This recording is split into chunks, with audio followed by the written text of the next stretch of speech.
Cameron T. Robinson, the athletic, fourth row right. Jim, when Tanner went down, Pat Stokes came in, he played, I think, somewhere around 30 snaps that game. How did you evaluate his game he got on the field? Thought Kai had a solid game. I mean, here's a true freshman and really has not had many reps at that nickel position. We had to make that adjustment during the week and trying to look ahead, get him in there at different times. But, you're forced in a situation. Young guy has to step up. I thought he held his own. That safety spot has been, just the whole room has been banged up the first 5 weeks of the season. Did you guys have moved people in? And how would you evaluate just that room as a whole? I know you guys knew it would be pretty key coming in, but have they been more impressive than maybe you thought, or with everything going on? Yeah, I thought they've handled adversity extremely well. I mean, that's our game involves a lot of your success is determined by how you handle adversity, and I think that group has done a great job of it, having to be flexible, move guys around. It's not as easy as it looks, and a lot is asked of those safeties in our defense, and I think they've done a good job. Let's go far left, Justin Holbrook, WCMH. Right, was 1 for 11 on third down in that game. You guys are, I think, 11th, 10th in the country in third down. You talk about adversity. That's the part where you see what the defense is made of. Why have you guys been so successful there on third down? It's just something that we emphasize. It's part of this system. And I actually was disappointed. I just looked at that and saw we were 11th in third down. We certainly have higher aspirations than that. We're doing well, but it is a critical part of our system. So our guys are trained from the beginning on how to hold the line and know where that down is, because to me that's the game of defense, getting the ball back to the offense, and particularly when you have an offense that is as successful as ours, you want to get the ball back to them as quickly as you can. So if it's not by a takeaway, that's all on that third and fourth down. So we're doing well. I'm pleased, but we certainly want to continue to grow. Front row left, Dave Biddle, 24/7 Sports. Jim, there was a lot of talk about Court Williams in the preseason. I know you guys are extremely deep at safety. What's going on with Court? Do you expect him to have a role in the defense this year? Yeah, Court has been banged up. He's had some things going on that hasn't given him the chance to fully compete to earn a position. So he's a great leader, and certainly we hope he comes along, but he's not completely healthy, so we need to give him time to get better. And J.K. Johnson, can you just describe his skill set? It seems like he's very confident. I know he's fast. Just describe him as a corner, if you would. Yeah, I like J.K.'s aggressiveness, number one. His reach, his impact in press coverage, and his competition at the end of the route. I think those are things where J.K. excels, and that derives from having the physical traits and the skills, but like you said, also the confidence. But I like the way he throws punches at the line of scrimmage. That's what we talk about a lot. Up front row middle, Bill Rabinowitz, Columbus Dispatch. Yeah, you're top 10 in the country. I know you want to be even higher, but given that you're first year coordinator here, players have to learn a whole new scheme. How happy are you with what the progress has been? I'm pleased. I mean, we have seen some success, but it's always just defense is such a right now proposition with, failure is not an option. So it's just drive, push to be better. Never really look back on any of that until the end of the season when you look back on things. Aside from the plays that didn't go right, I mean, you look at those all the time because you're trying to figure out how to get better. But, like I said when I got here, we don't have 3 or 4 years to put this system into to make it into a premier defense. It's got to happen right now this season, so it's my job to keep pushing it. What's your biggest concern? Defense, because you can play well, you can play great for a long time in the game, but it only takes one play. It takes one play for something to go wrong or a 50-50 ball to go up in the air. So my biggest concern is that we continue to compete and have that mentality on defense of stopping them on that play, no matter what the score is. We get into some situations where it might be easy to relax, and it's my job to continue to press upon them that stopping people on the next play is a habit. So like when it comes time when you need the defense to stop them, you can't just pull that out of your back pocket and say, hey, let's stop them now on this play. It's got to be an attitude. It's got to be an every down thing regardless of the score or where we're at. So that's my biggest concern. Right behind him, Nathan Baird, Cleveland.com. Seems like this is probably the third season in a row where we've had discussions about the defensive ends and the balance between creating pressure and then actually getting home on sacks. Where is your level of satisfaction right now with where that's at, and how much do you feel like those have to get home in order for this to be whatever your concept of a championship level defense is? Negative plays, right? Always having the ability to get a negative play, right? Because that sets the offense back behind the sticks, the pressure on the quarterback. I'm pleased with what we're doing up front. I think it's my job to continue to create more opportunities, right? To me, it's a function of coverage and rush working together. It's a matter of, the quarterback having to hold the ball. When they're getting rid of the ball quickly, or keeping people in the protection, nobody's guys are going to have a chance to get there. So I think that's my job to continue to mix it up and continue to grow the system. We're not there yet in terms of what we're capable of in installation. So there are a lot of things out there that I'm trying to sprinkle in week to week just to free those guys up more. Right behind him, Tony German, Buckeye Huddle. Jim, you've said, and your players say it now too, that what happens on Saturdays is your fault, like the bad things. When did that become your thing? I think it, back at Duke, where we had a lot of great future doctors and lawyers, not necessarily, just great, not necessarily professional football players, and it was Coach Cutcliffe taught me a lot of things, but one of his things was, a good carpenter never complains about his tools, so then when you go into the game, you need those guys just playing freely if you're going to have any chance, if you're overmatched skill-wise. So, and those were guys that tend to overthink things. So we're just trying to free their mind of that, to go out and play and not worry about making mistakes. Now here,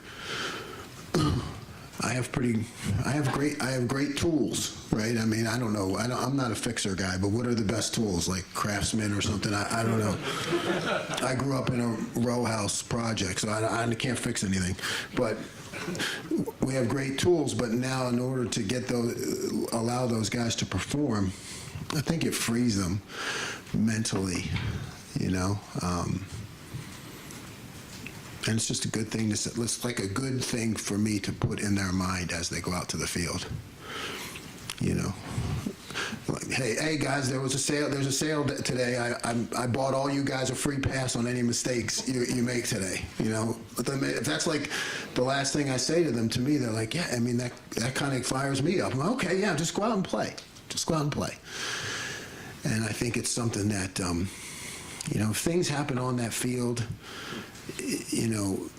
I have to look at myself first all the time, and if it's great, then it's the players should get the accolades. If it's not, then I should be the one who's figuring out why it didn't. Because in the end, ultimately, all we are is a product of our habits and our training.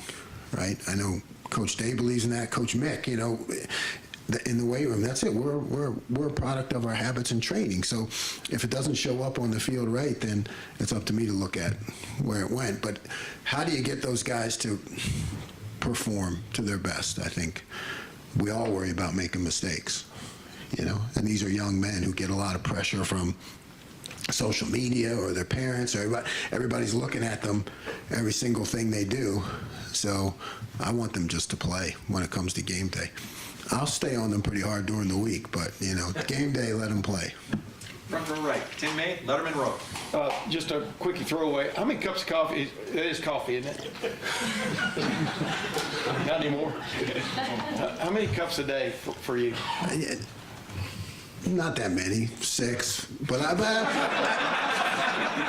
I'll make the coffee and then I'll put like a triple espresso on top of the coffee. Yeah. So that's just one. That just counts as one. Yeah. Okay. Yeah. My real question: what are conversations like with Tommy Eichenberg? Is there give and take? Is it just, you can tell he's absorbing everything you're saying? I mean, what is that? Because obviously with us, he's fairly clipped.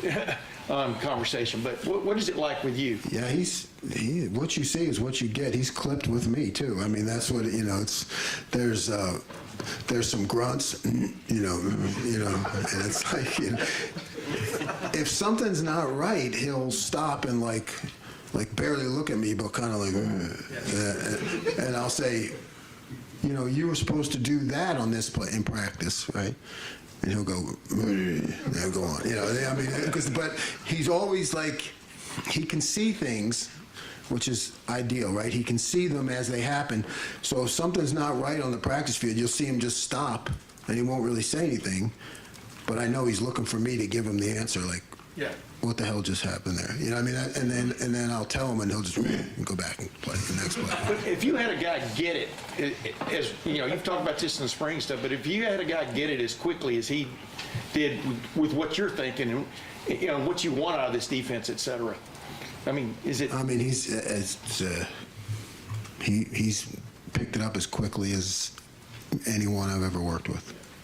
Got time for just a couple more. Front row right, Austin Ward, Rivals, 97.1 The Fan. Jim, sort of building off your philosophy there for game days, letting guys go play, on the interception for Steele and Zach's tip there, correct me if I'm wrong, it didn't seem like it was the most exotic play call you could come up with, just maybe 2 guys making an individual play to their training. Is that? Well, we had a pretty good, there's a little more to it than you've seen. Yeah, there was some bluff going on. There was a great one-on-one matchup that we created for Zach, and he, and put him at the right position to take advantage of that.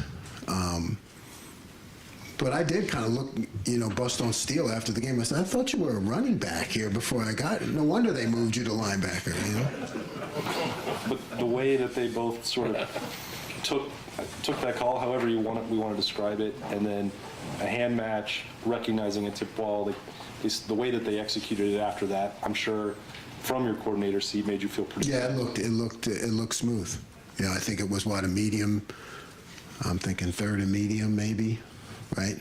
So Steele's position and where he was on the field was very well planned, and he knew exactly where to be. Not that you're predicting the tip ball, but when you talk about areas on the field and where to be, it is satisfying when it all comes together. But it happens like in a blink, and then there's no celebration for me. There is for the guys on the field, and I want them to have that because you're always trying to process everything that just happened, what they did, what led to us making that play, for the next call. That's what you're working on doing. Front row middle, Joey Kaufman, Columbus Dispatch. Jim, what did you make of Denzel's return after missing the game and just kind of dealing with the hand?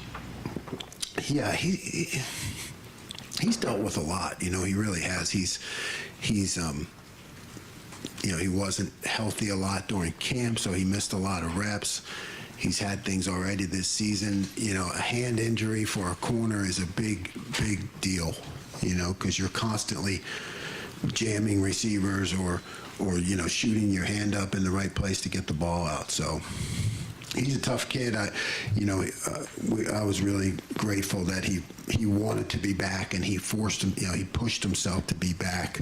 So, in this business, for a corner to wanting to get back out there and compete as quickly as possible, that's a big deal. He's going to keep getting better. In the Arkansas State game, when he gave up some plays, you guys took him out and kind of gave him a breather, then gave him back. This was one where he kept in the rotation. Was that a case of wanting to get him more reps? Yeah. It's like, hey, you know what? He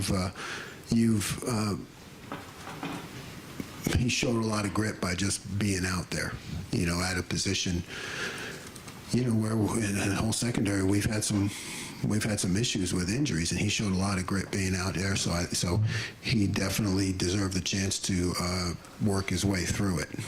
Got time for just a couple more. Andy Anders, Buckeye Sports Bulletin, fourth row middle. Yeah, I had a couple kind of related to my call here. You've called his first step very rare, and the way you guys use him on the defensive line, he's played 1 tech, he's played 3 tech, he's played 5. Is that specific skill what makes him so versatile, or is it something else? No, that's a big, strong guy with like I said, a great first step, great takeoff. So he's got some things that are hard to coach. So we move him around in different positions to take advantage of that. He seems to get the most animated after he makes a big play, just with his celebration. What does that bring to a defense, and how important is that for? Yeah, Mike is definitely one of the guys that brings the juice. He's just high energy, has that personality, that big smile when he makes plays, can keep guys loose, and I think that's a part of having a great defense. You need people like that. Right next door, Pat Murphy, 24/7 Sports. Jim, aside from the interception play, is there anything still in Steele's game that doesn't look like a linebacker and still looks like he's transitioning? Or when you look at the film, is he a full linebacker now? No, he's a full linebacker. Steele is. I mean, he's. I joked with. I didn't know him when he was a running back, but Steele is in there.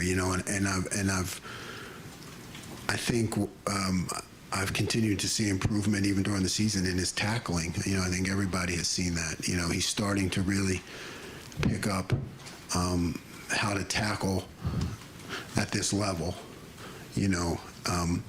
which is not like up around the pads. You see, it's not high. It's low. It's single leg takedowns and roll tackles, and it was good. I think Steele's making improvements in that area. I asked him after the game about having the defensive coordinator as his position coach, and he said he thinks that does make a difference because you're the guy who came up with this defense. Have you noticed that in the past when you've worked with linebackers in particular, that changes things? Yeah, I think there's a chance for guys to see the forest through the trees, and when I'm in there talking to them, I'm also talking about everything that's around them, so I think it gives them a bigger picture of the defense. Second row left, Stephen Means, Cleveland.com. Jim, just in your experience, what is the more difficult transition, teaching a defensive tackle to do edge rusher things or an edge rusher to do defensive tackle things? I think it's an edge rusher teaching them to do defensive tackle things. On the edge, there's some freedom and there's some space. Inside there's nothing but heavy traffic. So anytime you're in a position where you could get a block this way or a block this way, that's you have to be a real warrior to do that. So watching Zach make plays in there on Saturday. Yeah, I think it's great. It's great for him. It's great for his future. It's great for our defense. And it gives people something to think about, too, and plan for. Second row middle, Doug Lamorice, Cleveland.com. Jim, when you're a coordinator and you're working with new assistants, what are you looking for that tells you, okay, this guy's a good coach, I believe in this guy, and how long does it really take to get a sense of other guys on the staff when you're working with them for the first time? Yeah, I mean, it takes